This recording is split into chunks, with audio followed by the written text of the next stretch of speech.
Oftentimes when I'm trying out a cello, I play it just by myself, and then later on I'll play it in a chamber music setting.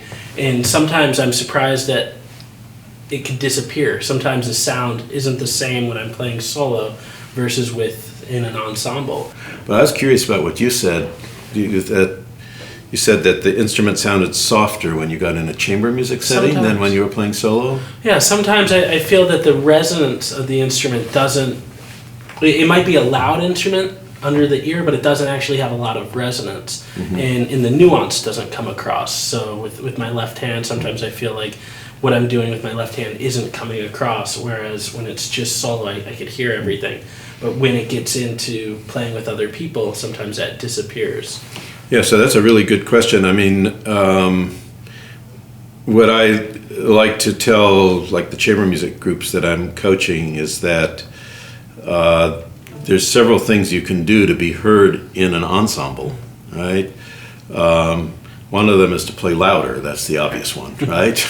But that doesn't always work, right? So what really is critical is the contact point. So a sound, even a beautiful sound like this, is a sound that blends. So it homogenizes with the other voices. So as you come down,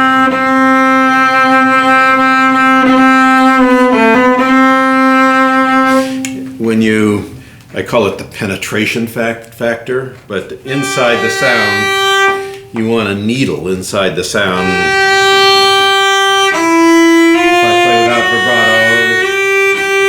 vibrato, as opposed to, which is a little fuzzier, so then you add vibrato.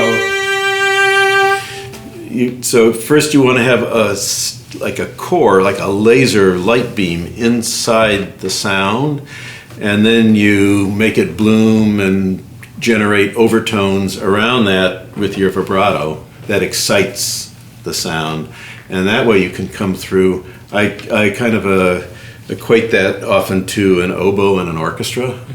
Like an oboe, you always hear the oboe, right? Yeah. The oboe could be playing in unison with the entire violin section, and you still hear the oboe, right? So the reason for that is that nasal quality, which is basically the directness, it's that in the oboe, and of course they make an amazing sound because then they put their vibrato. But the idea is the same thing. If you need to have, this is for solo playing too, for cutting through a piano, or for playing a concerto when you're out in front of an orchestra, if you don't have enough core in your sound, then airy sounds homogenize and diffuse, and they get lost by whatever is around them. So you might try going in that direction. Absolutely. And actually that would be one of the most important criteria for me in terms of selecting a cello. I want to select a cello. I like the word you used. You're looking for a cello that has resonance, and but not just that kind of resonance,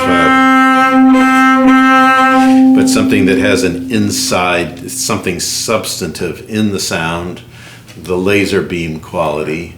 If you can find a cello that has that and then has ring around it, those are the instruments that project.